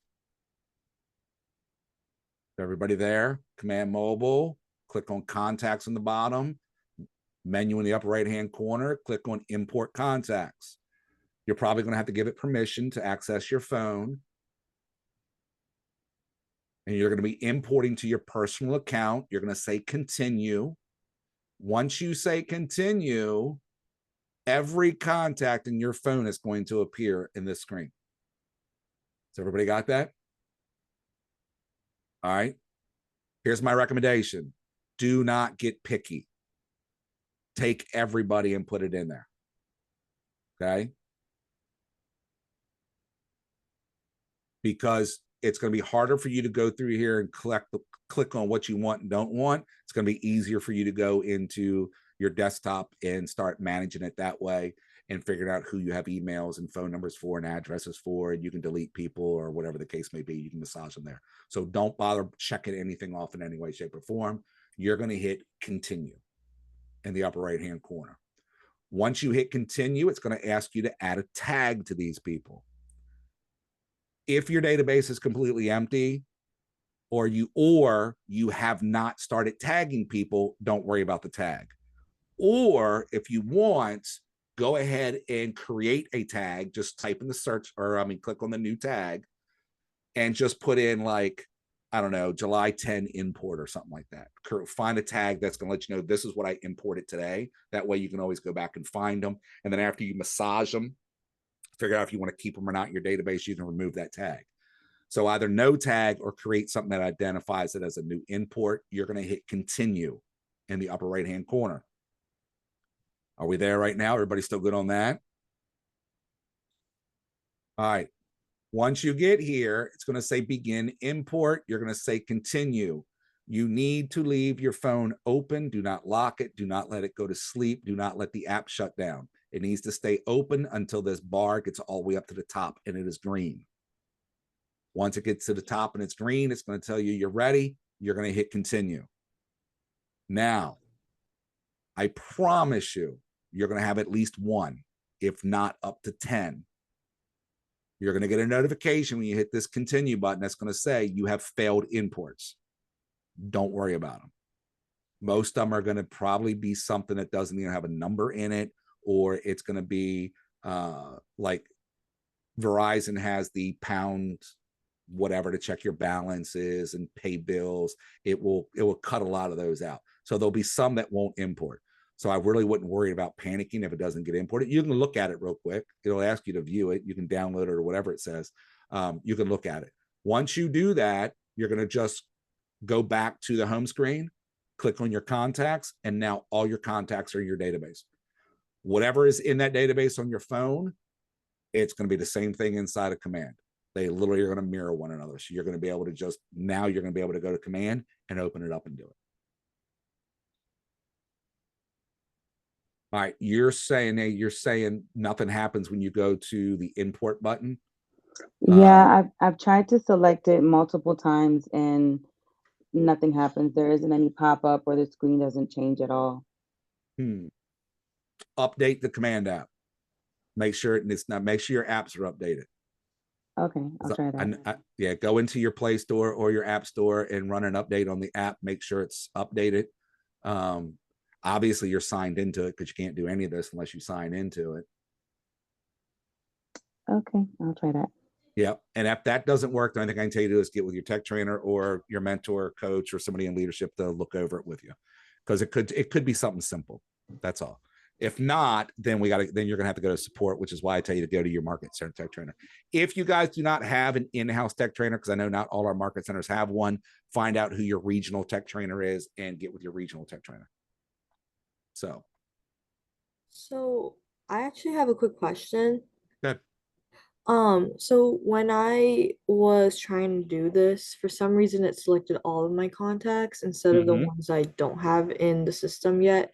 How would I change that, like, and possibly find the ones? It shouldn't do your duplicates. There's a feature in there. You can take and do all of them, even if they're already in your database. It should not import your duplicates, if that's what you're worried about. Okay, yeah, that makes sense. All right. And if it does, don't worry about it, because you can actually go into your contacts right here. Okay. And I'm sorry, over here. No, hold on. Where's it at? I forget where it's at now. It used to be right here in contacts. They changed it on me now. Import. All right. So you're going to go back into settings, because you can do a database health in there. We used to have it right here in the contact bar, and now it's not here. But you can go right into settings and do a duplicate check, and it will spit out your duplicates for you. And then from there, you'll be able to merge them together or delete one or whatever it might be. So it's actually way easier to manage your duplicates now. All right, awesome. Thank you. Okay. Also, you can do one-off contacts. Obviously, if you go in and you just click on create contact, you can sit here and do them one at a time if you want to. Okay. And do it that way. What's important about contacts? There's a lot of things important about contacts. So my number one rule that I have for you guys is make sure you add at least one, if not two, fake people to your account. So I'd like to introduce you guys to Tucker James. Tucker James is my 10-year-old, 90-some pound chocolate lab. He's bought and sold more houses than anybody I know, fictitiously, of course, just for training purposes. There's a couple of reasons why I tell you to do this. It gives you a training platform so you can actually go in here and play with this contact without sending bad stuff to actual people. I promise you, there's not one of you out there that does not have at least 4 emails. Okay, so use one of your other emails. I also encourage you not to use yourself as the test person, because honestly, we have a hard time of replacing ourselves from agent to consumer when we're testing things. So if you can put a completely different name to the consumer, it makes it flow better in the mind of, okay, that's the consumer and I'm the agent. If you're sending stuff Matt Verdon to Matt Verdon, you're like, okay, wait a minute, who did I don't even know now. So that's one of the main reasons I tell people to do that. other than when you're practicing contracts, send it to the dummy account. That way you're not sending somebody to an actual agent by accident, or you're getting yourself in legal trouble. So testing with fake accounts is important. Inside of the contact information, obviously we could have tags. Here's why we want addresses, or at least why we want an area they live in. So inside of the neighborhoods applet, this is super, super important. We have smart plans. Smart plans are this one down here. We're not going to do tasks tonight. I never do tasks or really reports that often, or listings, because they're one-offs. We're going to get into the big ones. But we have smart plans. The smart plans are set it and forget it. They send emails or text messages, or give you a task to do to be in touch with leads and contacts and things like that. Our top performing smart plan is our neighborhood nurture. We have two of them. We have a monthly neighborhood nurture, and we have a bi-weekly neighborhood nurture. What that means is that there's an email that goes out to the consumer. When the consumer gets that email, they're going to get a list of the neighborhoods you have assigned to them. So if you look, I have a bunch of neighborhoods assigned to Tucker here. So when that email goes out, when he clicks on a neighborhood, it's going to take them to my website, so that when they're shopping around and looking at stuff, it's going to be on my website, which they're going to be forced to sign in and create an account for if they don't already. And it's going to help me see what they're doing and stay in touch with them. In order to do this, though, we need an address. If we don't have an address, it's okay, because we can just go right in here and we're going to say, okay, I need to add more people to, or I need to add neighborhoods. I know roughly where they live. I just don't know an actual address. So we're going to go right here to the bar that says add neighborhood. I can search by neighborhood, not by address. Here's the challenge by searching by neighborhood. We, Keller Williams, are not in control of the name of the neighborhoods. There's a whole nother app out there, a platform called Neighborhoods. And what you might know as, I don't know, Congressional Heights may not be Congressional Heights in certain places. It's just so, it may not be official. Your best bet is just go find on map. When you get to the map, you're going to press the control key. You're going to scroll into where you think they live or know where they live. And all of these little green shaded areas are neighborhoods. And if I just click on them and put these check marks in there, it will add those neighborhoods to them. Here's the plus side. Here's a huge benefit to this. There's a couple of them. Besides the neighborhood nurture, that's going to keep us engaged and in front of them. Let's say I'm working with a client that is thinking about selling here and moving to, let me pick an area I don't have, because right now I got, let's say Florida, because I can't see the panhandle. I can't see the Gulf Coast with the shared access. So let's say they're going to move to the Gulf Coast in Florida, and I don't have access to that MLS. I also have not found them a referral partner yet. So what I can do is I can go in and choose any neighborhood anywhere in the country. So now I have the ability to send them an email monthly or bi-weekly that is their neighborhood where they're selling and where they're looking to move to, so they can keep an eye on the market in both locations. So the monthly neighborhood nurture and adding those neighborhoods has a lot of benefits to it. Here's another aspect of our AI. The more that our clients are doing or people are doing inside the database, you see here, there's emails that are being sent out. You look over here on the right-hand side. This is the monthly neighborhood, so it's showing me all of those. If I were to send an actual email directly through my Gmail to Tucker, it would appear in here as well. So that's why I say make sure you get your Gmails connected to it. But our AI is going to read all the activity of that client or of that person in the database and give us a summary. And if you note, this is saying that contacts receive property updates for Brightwood Acres on November 7th. It just gives us an update. So it helps us understand what they're up to and what's going on. On the right-hand side, also, we have opportunities. So opportunities are where you run your transactions. So if you have an opportunity with somebody, you're going to be able to see all of those opportunities and access to them directly from here. Smart plans, as I mentioned, Tucker's on the monthly neighborhood nurture. I can add smart plans here, or I can delete smart plans directly from here. I can manage my tasks that I have for Tucker. I can either add a task or delete one, or mark it as done. I can put notes in here. So if Tucker and I are working on something, I can go in there and put notes in underneath this. Let's say I talked to Tucker and we had a conversation and I want to take notes on the conversation. I can do that as well. Is this for auto search as well? Not smart plans, but this is.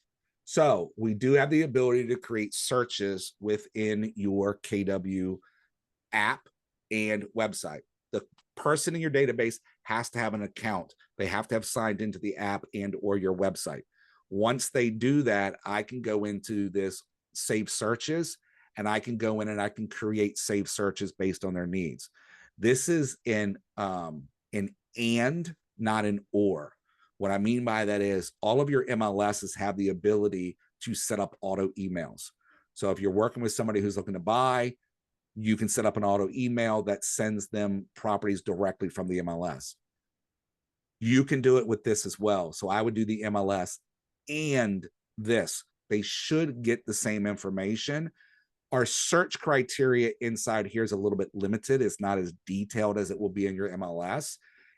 The pro is your MLS is going to send an email to that person. We already know the numbers on emails. You guys can ask yourself right now, who got an email today and you haven't even opened it yet? Everybody raise your hand, because I'm sure we all have, right? The difference between our platform and the MLS is you can set this up with push notifications. So as long as they have your app on their phone, when something pops up in their search criteria, they're going to get a push notification right across the screen of their phone. They're going to click on it. It's going to go right to what that notification is. So it's a lot faster and more convenient than it is using the MLS searches. However, it's not an or, it's an and. You're going to use MLS and this together, okay? Also, adding stuff. So right here, I can add an activity. You can use this as your, you can use this, I hate to use the term auto dialer, but you can use this to make phone calls as long as your phone's connected. So if you are a Apple user and you have a Mac laptop and you have an iPhone, you guys already know that they can talk to one another. So if I were to go in here and say, I want to call Tucker, I can click on his phone number and it says call. I don't have Twilio, so I can't send a text message. I can send him a WhatsApp message, because WhatsApp is also connects into this. So if I hit call, I have a PC that I'm on. It's looking for my iPhone. I do have the ability to connect it. It's just not connected right now. However, if you're on a Mac to an iPhone, or you're on a PC to an Android, it should ask you, do you want to use your phone to make the phone call? You can say yes. I'm going to close this out right now. So what happens is it brings up this screen and it puts in here interaction types of call. It takes the date. Down here's a description. I literally could be sitting at my computer right now, like I am, have that screen up in front of me, have my AirPods in or whatever you got for Bluetooth. And while I'm talking to Tucker, he said he went on vacation. I can just put notes in here and then I can add it to the timeline. The benefit to this is that when I call Tucker back in 2 weeks, 6 weeks, whatever the time frame is, and I don't remember what we talked about, I can go right here and look and see what our last conversation was. And that's going to tell me what I need to know. So I go, hey, you said you were going on vacation last time we talked. How'd that go? I might even make a note in here and create a task for myself that says call him back in 3 weeks when he gets back from vacation. I can put notes in here. I can also add a calendar event. Remember I talked about having your calendar in here? I'm going to click on that, and guess what's going to happen? It's going to go straight to setting it up inside my calendar. So no more putting a note and have to remember, then go into another platform. I just literally click on calendar, and because my calendar is connected, it goes straight to it. Okay. Questions, comments, concerns, joy, pain. So it's a lot. You guys are going to have a lot more fun. This is the worst tech night you're going to have. It's a lot of basic stuff, but it's important stuff that we need to cover. So yes, I agree. It's a lot. It's and I haven't even gotten to everything yet. All right. And we don't have a lot of time. So I'm going to kind of have to cut back on a few things. Right now, everything we covered is what you should be focused on right now. Okay.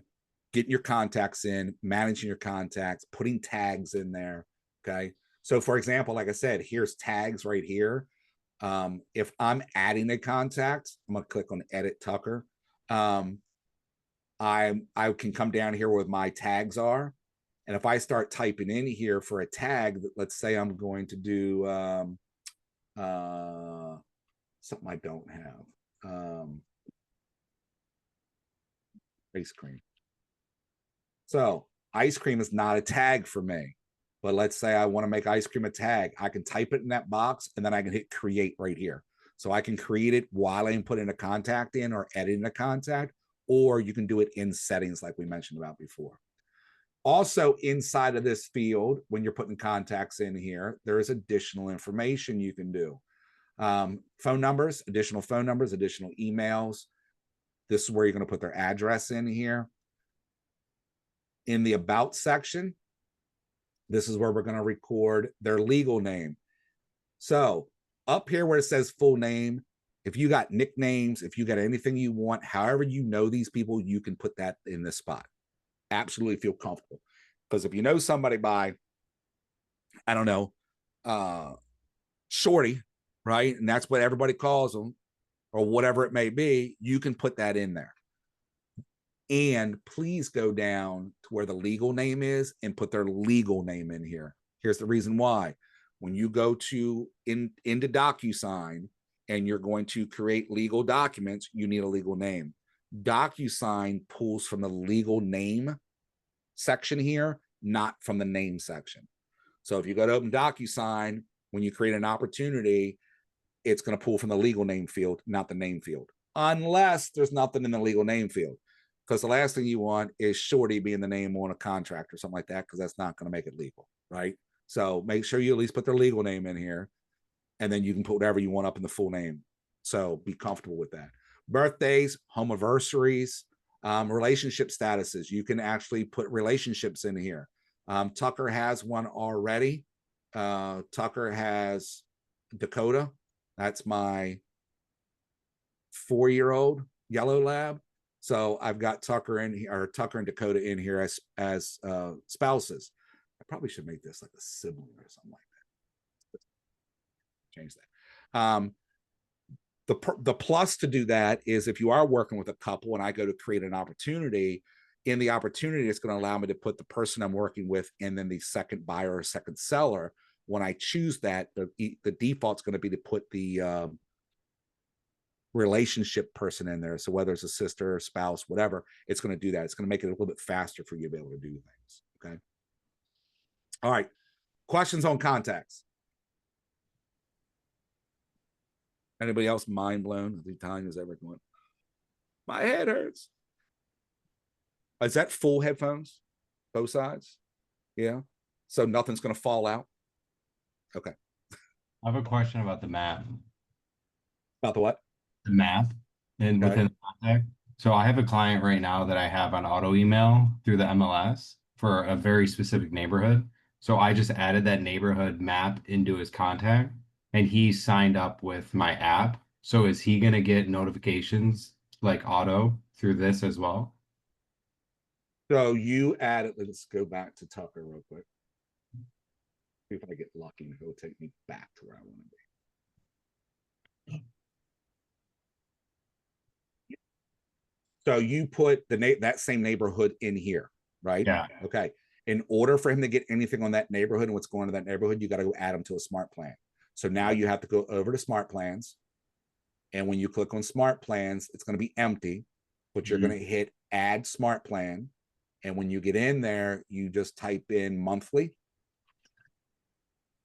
and it will come up and you'll have the monthly neighborhood nurture and you're going to hit select. Everybody, I'm getting ready to cover smart plans. So if it doesn't come up, let me know. Everybody should have I think it's 10 KW provided smart plans. They're defaulted. They get loaded for you automatically. They should. If they're not there, we can get them added because I'm never do smart plans right now. So once you add them to the smart plan, then he'll get that. And again, you can do monthly or bi. If he's actively looking, then I would do the bi-weekly, because then he's going to get it every 2 weeks. And what that's going to do is he's going to get the email that shares what's going on in that neighborhood. So again, it's an addition to what you've got going from the MLS. Perfect. Thank you. So the auto search. So let's get into that real quick. It's super simple. It's also super basic, yet it's just another way to be in contact with the consumer. This works. I tell people all the time that you should do an auto for buyers and sellers. Yes, sellers aren't looking for a property, at least not where their house is. Hopefully you're working with a seller as a buyer. That's like typically how it works, unless they're moving out of state. I like putting sellers on the monthly neighborhood nurture or biweekly nurture, because I want them to see what's going on in the neighborhood that their house is selling. So it's not just me coming back and going, we're overpriced. They're actually looking at the data themselves. So it's good to do that for everybody. So if you're going to do the auto search through command, you're going to go into the contact, directly into the contact. So we're in Tucker. You're going to choose the save search. And then from the save search, you're going to hit create. And it's going to open up this menu. You're going to go in, you're going to say search by city, zip code, school zone, custom. So I'm just going to do a city. I'm going to go down to the next box and I'm going to put in here, I'll just put in Frederick, Maryland. There's also a find on map. So if you wanted to do a map search, you can do it that way. What price point are they looking for? Since I'm in Frederick, we're going to keep it at the, keep it realistic. So 500 to 700. Amenities, I typically don't do amenities ever because, well, to be honest with you guys, agents are terrible at putting data into the MLS correctly. So I don't worry about amenities. I just stick to the basics. So property type, what am I looking for? Default, everything is checked off. Okay. I don't want any of this, anything in here other than single family house. I want for sale, I want coming soons to be in this search criteria. How many bathrooms are we looking for? We need it 2+. How many beds? We're looking for 4+. Year built, I typically don't worry about that unless I absolutely have to. Same thing with square footage, because sometimes the numbers aren't right. And let's be honest, layouts 2,000 square feet and 3,000 square feet. 2,000 square feet can actually be bigger if the house is laid out correctly. So, and that's it. I'm going to go in here and say next. I'm going to name the search. We're going to call this Ignite Test. Primary email. So here's where it gets, I don't want to say tricky, but here's where it gets going at. Primary email address is here. To edit this email address, you got to edit in the contact. So I'm going to say create this search.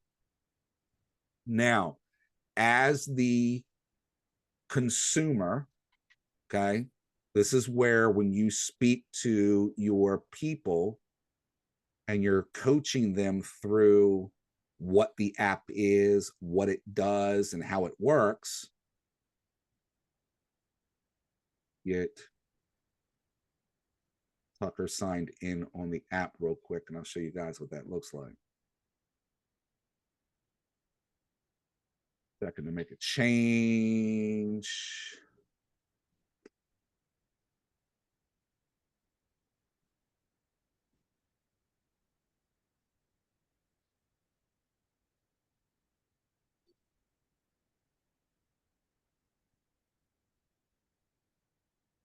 All right. So inside the app itself, this is where the consumer is going to be able to have those saved searches, and they're going to be able to look at that stuff. So if I go into my profile, the bottom right, there's Tucker stuff up there. I'm going to go into the notifications. I've got push notifications off and emails off right now. But if you look, email test 2, Frederick, look, there you go, Ignite test. So if I want push notifications, I tell Tucker, I saved this for you. Go turn your push notifications on. So what happens is that just like all your other notifications that come up across the screen, right? All these little things like this, he's going to get a push notification that comes across the screen anytime that happens. Or if he wants to get an email, he can turn his emails on. There's also how often does he want to get it? Instant, daily, weekly, bi-weekly? What's he want? They're in control of those preferences. We can set the email search up. He or she can also save it. So if they're in the app searching, they can create their own save search criteria in here as well. So it's going to work very similar to what Zillow and everybody else does when it comes to these apps. Okay.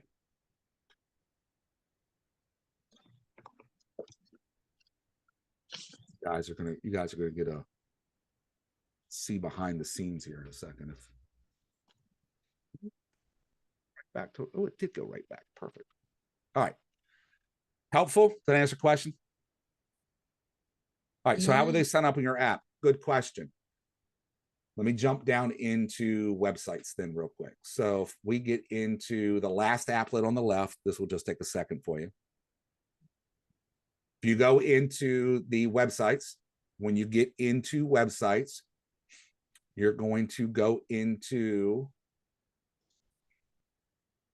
settings.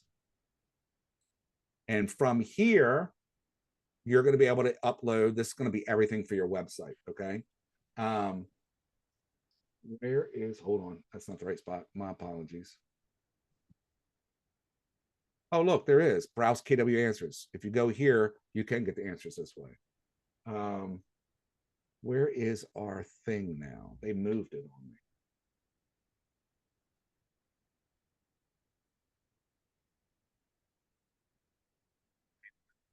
Hold on.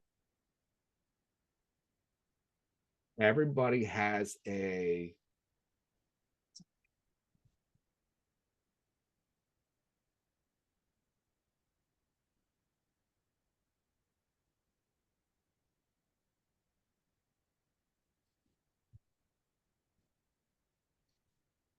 the website stuff in a while, and they moved it. So everybody has a link their website. Here it is. Okay. So let me back up. How to go find it. So the last applet on the left is websites. You're going to go over to the right-hand side and hit manage settings. From here, you're going to go to referral links. And right here is the URL for your app. So if you look at this, you see I have this KW2FR9J09A. Every one of you has a separate URL link. So you're going to copy that URL link and you're going to share it. Yes, you can create a QR code for it. Okay. There are multiple ways to create QR codes. So if you want to do it that way, that's great. If not, you can just text it to them. You can also share your link from the consumer app and from the command app. So if you go into the consumer app under profile, you'll see a share there. In the command app, if you go to the upper left-hand corner and click on that, you'll see a link to share from there as well. Then you can send it by text message. You can post it on social media, or just send them to your website and have them go to your website and create an account there. Understanding how the consumer app, I'm going to go back to the consumer app for a second. I almost forgot. Again, remember you guys saw my consumer app. It said Tucker, sign in with that fake person. Because if you don't, you're going to open up that profile like I did, and you're going to see Matt Verdon, and then you're going to see Matt Verdon as the agent. I've had a lot of agents that have come to me, my command's not working, my app's not working. That's because they're in the wrong app. They are two completely separate apps. You got to remember that. The consumer app is strictly for the consumer.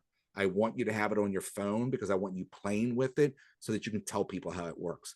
It is still new. It's still fresh. There's still development going on to it. So right now we still have a great advantage to give this to our database and people we meet in the sense of, hey, would you test this out and tell me how it compares to, tell them, how's it compared to Zillow? How's it compared to realtor.com? Whatever it may be, you want them to get the app and you want them to create an account so they can play with it. Because they're not going to be able to go search and do anything unless they create an account. Because every time somebody creates an account on your website or that app, guess what happens? Lead capture goes directly into your database. you get a notification that says new website notification or something like that. I forget the actual language on it, but it goes directly into your contacts and you just got a new person in your database. And now you get to see who's going in your database and who's doing what in your database or not. Okay. All right. Any other questions? I'm going to hit smart plans, and that's probably going to be it for us tonight because we kind of hit everything else. I don't really want to get into designs too much. You guys need opportunities, but opportunities are going to be at a later point. Smart plans are going to be at a later point too. When we start talking about touching your database. But in short, smart plans are your set it and forget it. You can build your own by hitting the create button. And by the way, you guys are the best time ever because the platform now for building them is so much better than it was when we first launched. You also can go get smart plans that other people have used. So look at this right here when you go into smart plans. This is like your bookshelf of books at home. If you go to the library, this is the library where everything is. So all of the KW smart plans are in here. Everybody should have them in your database already or in your bookshelf, if you will. But let's say you're looking for something, you aren't creative, you don't want to deal with creating it, you want somebody that's already done it for you. So you're going to go in here, you're going to look for, let's do an open house. So I'm going to type in open house.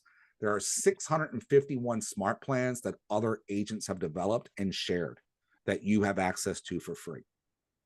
Okay. Couple things you need to understand. One, look over them. So if you go into view steps, you can see what this smart plan contains. Excuse me, an overview of it. Okay. If you want to add it to your library, you're going to hit add smart plan. I already have that one. So let me go to one I know I don't have in my database. So I'm going to hit add smart plan. And when I do so, it's going to rename the smart plan and it's going to say my copy of. Okay. You can change that name if you want to change that name. And when you hit download, what happens is it will then appear in your bookcase. These smart plans are run by last made or last added. So the most recent smart plan that you added or built will always be on top. Okay.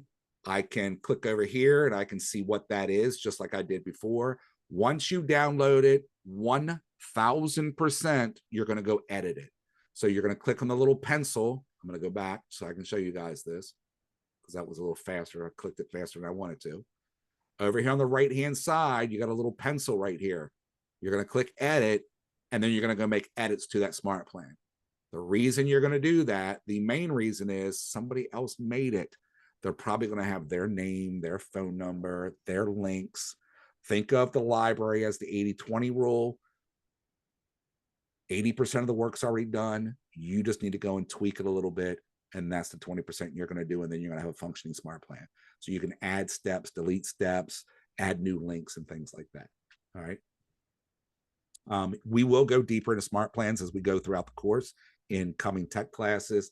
Same thing with designs and everything else. We're going to get deeper into those. However, what I want to touch on before I get you guys out of here is the referral platform. Right now. So how many dual career people do we have again? How many of you are like multiple jobs? Okay. So here's what I'm going to tell you. If you're new to the business and you're struggling to figure out where I'm going to have time to actually do real estate business. Oh, and by the way, I got to learn what I'm doing also. Here's my recommendation. Do referrals.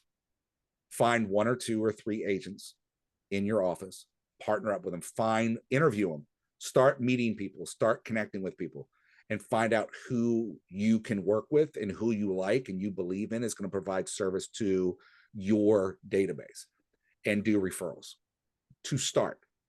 Because when you do referrals, you can still be involved in the transaction, right? You're still going to want to know what's going on. You can ask questions so you can learn, and you're going to get paid. Because when you do a referral, that agent you gave that lead to that's going to do the business, they're going to pay you. So the average in the industry is 25%. So if you just gave a referral, you're working your day job, and then all of a sudden 30 days later, you got a check for $2,500 because that was a 25% referral. Are you going to be upset? Probably not. So now you can take that referral money and start building yourself a little nest egg so you can start making that transition from the regular job to real estate full time, if that's your plan. Here's what you're going to do with referrals. Obviously, within your market center, just start talking to agents. Okay. If you need a referral outside of the market center and you want to start connecting with other people, because I'm sure, like me, you've got family throughout the country. I have family in Oregon. I got family in Florida. I got family in the Carolinas. My parents are in Virginia. So if I needed to refer something to where they are, I'm going to come here and I'm going to do it. In order to do that, you're going to go to the referral applet. The default is your database, your dashboard of agents in your referral. But you're going to go up to where it says map. And inside this map, this is how you're going to start finding agents. The default on this is production. What that means is when I zoom in on this map, I'm going to get a bunch of little dots and numbers. And if I click on it, it's going to tell me exactly what agent did the transaction in that neighborhood. So if you really want to get hyper focused on who does more business in a certain community, you can use production because it's going to show you all the deals that they did. To start, you're going to go in here, you're going to change this map layer over to market centers. When you get done with get to here, now you're going to see all the market centers. Anybody here have family from another country? Oh, wait. Peru. Who was Peru? I forgot. Who was the one that moved from Peru?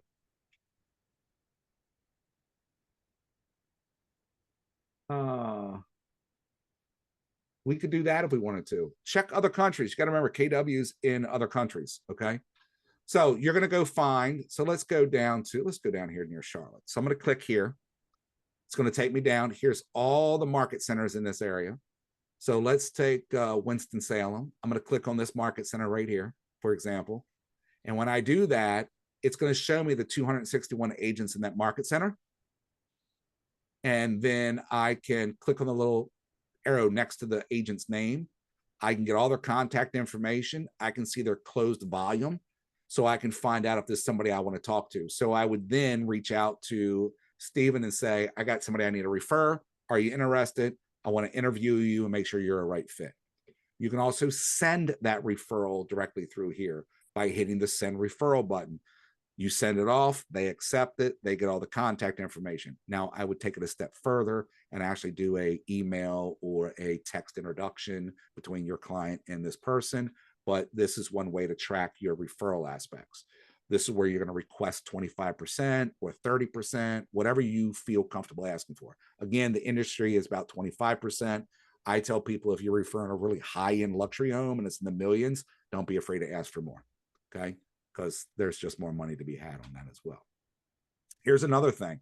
For those of you that have family or my military people or anything like that, there's another layer to this map, and that is a referral pattern.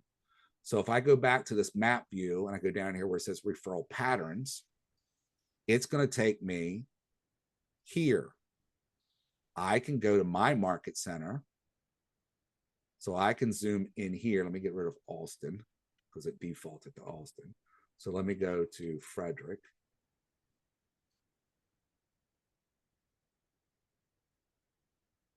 So here's all the market centers in the area, but here's my market center's referral pattern. So right now I'm looking at outbound referrals. These are referrals that agents in my office have sent out to other places. My top up in Washington County, it's next county over. I've got Stockton, California in here. I've got Modesto. I got Elk Grove. So there's things that are going out. I can also change this to see what's coming inward. So where are referrals coming from? Okay. Why is this important? We're going to end on this because I don't want to keep you guys super late, but why is understanding referral patterns important to you guys? Why would it be?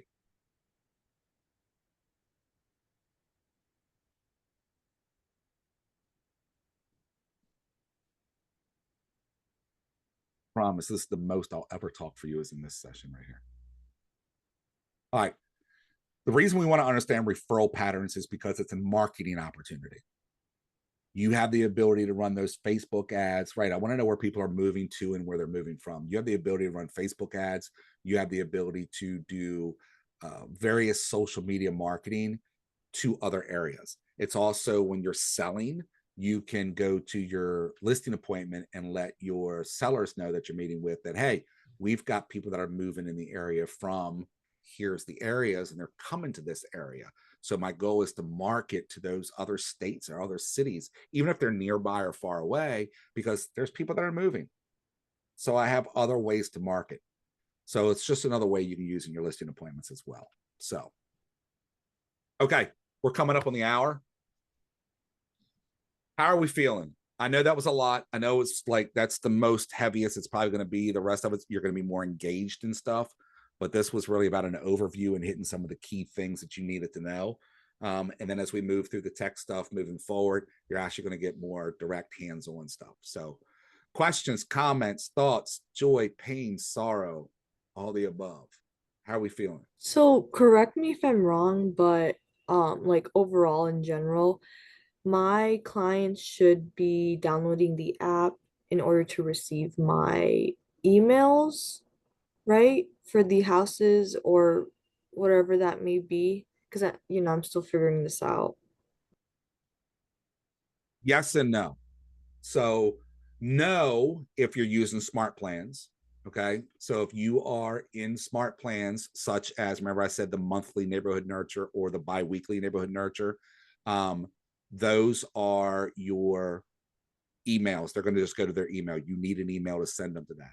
If you're in their contact card and you are doing the auto searches here, no, they don't need to be in it to get the email notification about the search, but to get the push notifications to their phones, that's where you're going to want to get that at. Okay. Gotcha.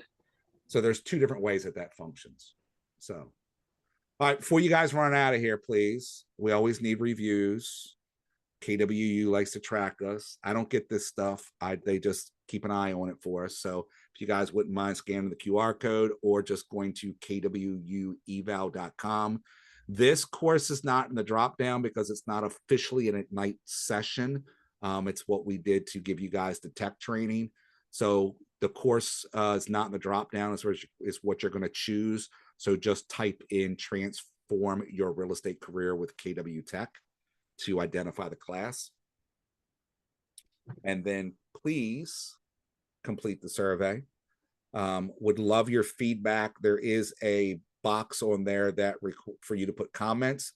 I'd love to get you to put in there one thing you took away from the class, and one thing, if anything, that I can do to improve my presentation skills for you guys to help you out to get the material and run with the material. So I need my feedbacks, not gonna lie. I need like 300 a year. So the more I get, the better it is. It helps me keep my certification. So while you guys do that, like I said, it's the top of the hour. Any questions, any comments, I will take them now while you guys do the surveys. Unless you can't multitask and do two things at once. Not judging, I'm just saying. I don't do it very well. So I'm sorry, I have a quick question just on the survey thing. What was the selection that we have to make?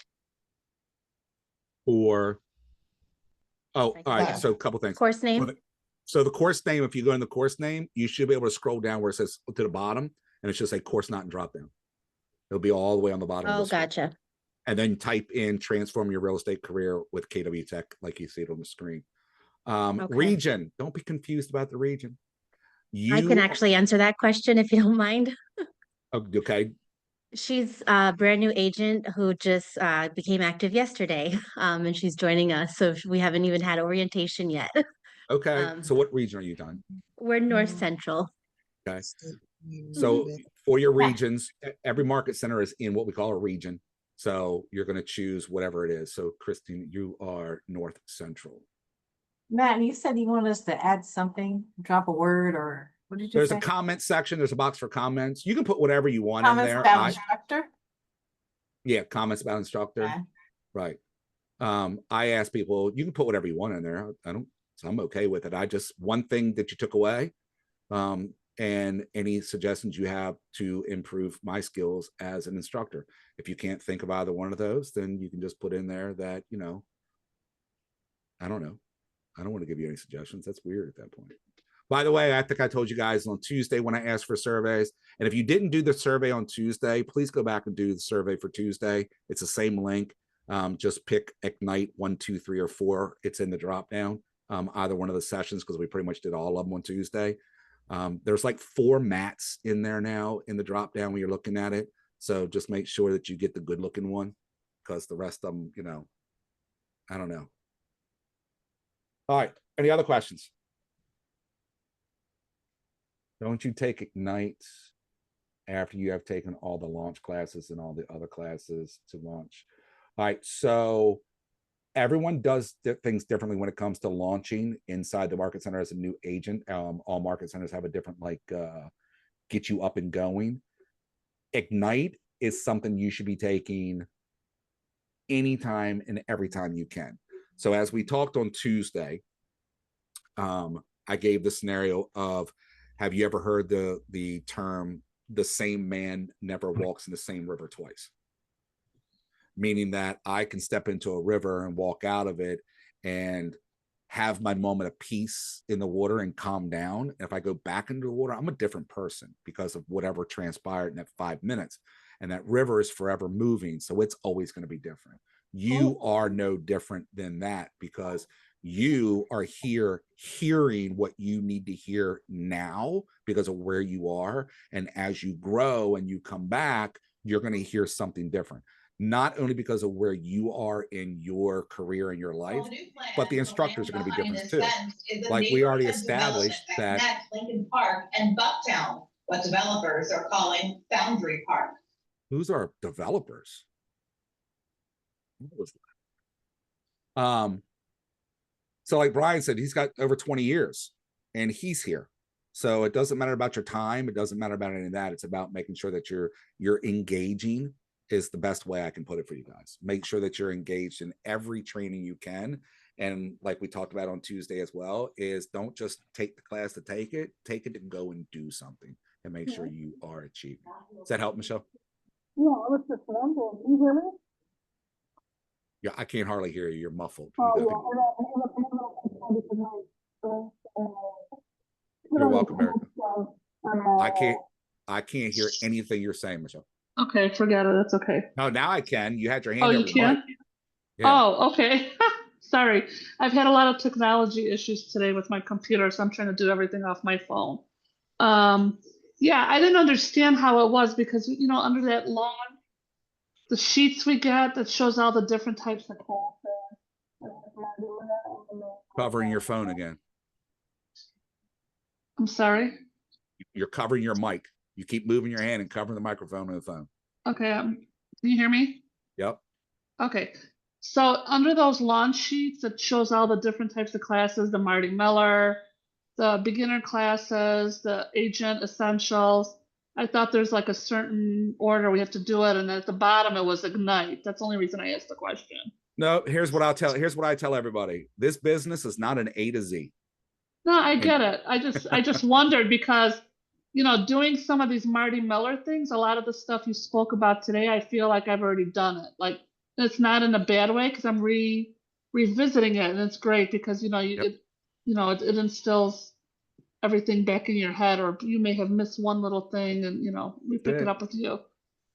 That's it. That's all I was asking, because I was like, is there an order? Because it seems like I'm doing this again. No, there's no real order to it. Like I said, when we onboard, every market center does things a little bit differently. So your market center has a set plan, but those set plans don't have to be followed in concrete. So, and besides, Ignite doesn't always come around. There's a lot of market centers that don't even run the program, which is why Alana and I put this together so it's available. So you got to get it when you can get it. So, yep. Right. We appreciate your time. Thank you. Yep, not a problem. All right, guys, I appreciate you. I got a minute or so. If anybody's got a last minute question, that's fine. I'll stop this recording.